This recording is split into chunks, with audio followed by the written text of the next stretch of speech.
Every empire leaves a shadow. Every shadow hides a story. Welcome to Shadows of the Past. The secret Prohibition tunnels hidden beneath modern Los Angeles streets and buildings. Right now, thousands of people are walking across the streets of Los Angeles without realizing that beneath their feet lies a forgotten world, a hidden network of tunnels, sealed entrances, and secret passageways that once powered one of the largest illegal empires in American history. This isn't a myth. It's a real underground labyrinth created during the era of Prohibition in the United States, a time when alcohol was illegal, but demand for it exploded. Tonight, we descend into the shadows of that lost world, descent into the King Eddie. Our journey begins beneath one of the most historic bars in downtown Los Angeles, King Eddie Saloon. At first glance, it looks like a normal bar. Music plays, people talk, glasses clink, but hidden behind the modern interior lies something far older. Tucked behind a storage area sits a rusted metal hatch, almost invisible to anyone who isn't looking for it. When opened, the hatch reveals a narrow stairway descending into darkness. As we step down, the noise of modern traffic fades. The sounds of the city vanish. The air becomes damp and cool. Below the bar lies a preserved basement dating back nearly a century. Reinforced concrete walls surround the room, thicker than normal construction.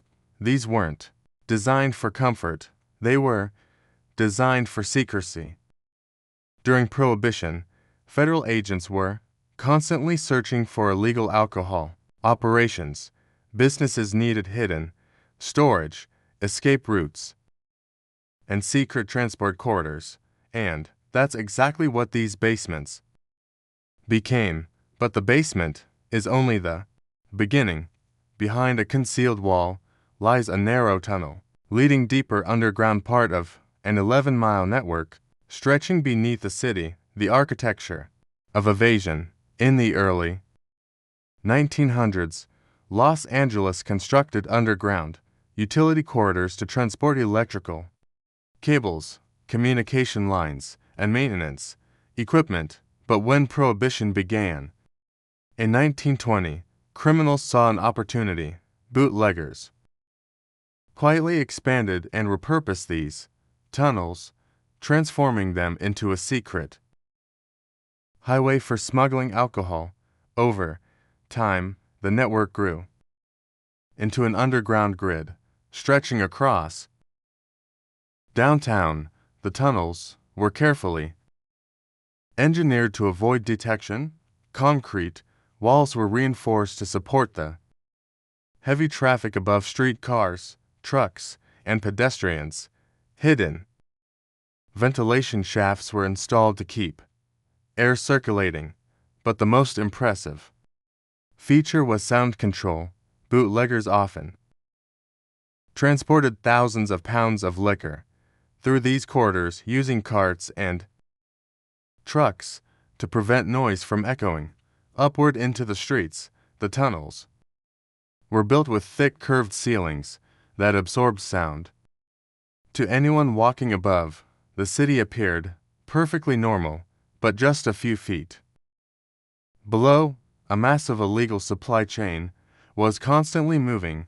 Crates of whiskey, barrels of rum, bottles of champagne, all flowing silently through the underground arteries of Los Angeles, and almost no one knew it was happening. Power pipes and political protection. But the tunnels didn't just connect warehouses, they connected power. Many of the corridors led directly into the basements of government buildings, hotels, and luxury establishments across downtown. This wasn't accidental. During the 1920s, corruption inside the city allowed wealthy elites and powerful figures to bypass the law entirely. Politicians, businessmen, and celebrities could enter discreet basement doors, walk through underground passageways, and emerge inside hidden Speakeasies. One of the most powerful figures in the city at the time was William H. Parker, who later attempted to reform corruption in the police department, but before reforms took hold, illegal alcohol networks had already embedded themselves deeply into the city's infrastructure. Speakeasies flourished across Los Angeles. Jazz clubs filled with music, hidden bars operated behind secret doors. And thanks to these tunnels, they were constantly supplied with alcohol without ever exposing shipments to the streets. By the mid-1920s, Los Angeles had quietly become one of the wettest cities in America during a time when alcohol was supposedly banned. Echoes of the underground economy. Today, much of the tunnel system is sealed, but in places where access remains, past, along the walls lie broken glass bottles. Investigators and urban explorers have discovered fascinating relics of the from the 1920s, rusting metal signs warning workers about electrical lines, and occasionally, something even more intriguing, old ledgers, records that appear to track shipments of alcohol through the tunnels. These documents reveal the scale of the underground economy. Thousands of gallons of liquor move through these corridors every week. The tunnels also served another purpose: transportation. Celebrities and wealthy patrons could travel secretly between jazz clubs and entertainment venues without ever stepping outside.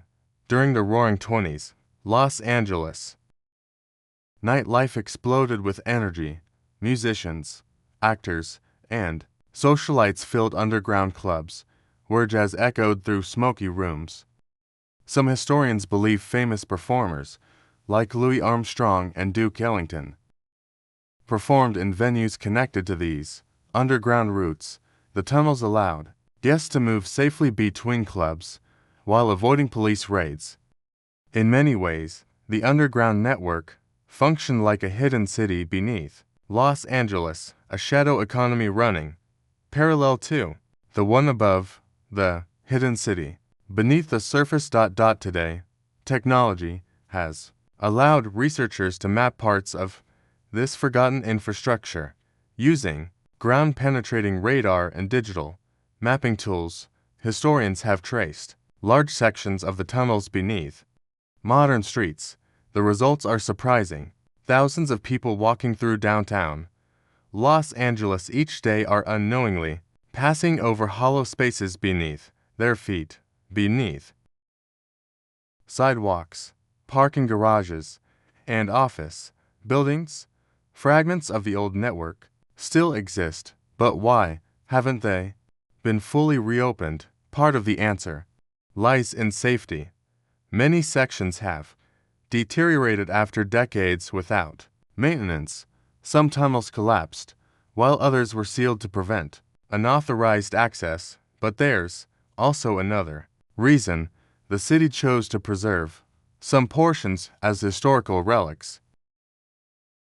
Ghosts of a rebellious era in American history, an era when laws attempted to control human behavior and an entire underground world rose to resist it, emerging back into the light. Eventually, our journey through the tunnels ends. We climb a narrow staircase and push open another rusted hatch.